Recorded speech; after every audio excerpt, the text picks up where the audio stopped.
mengingatkan kembali kepada publik tanah air pasti sudah mengenal sosok aktor laga George Rudi.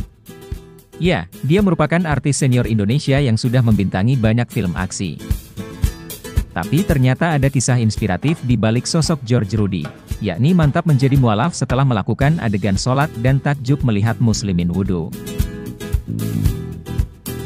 Pria kelahiran Jombang, Jawa Timur, ini memilih masuk Islam setelah terpikat wudhu yang selalu dijalani umat Islam sebelum melakukan sholat.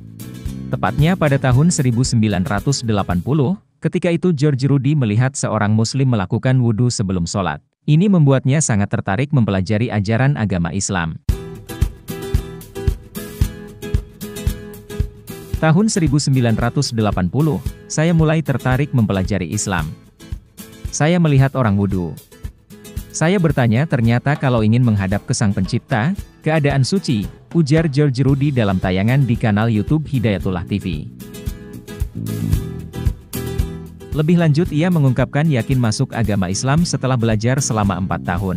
George Rudi pernah harus melakukan adegan sholat ketika masih non-muslim.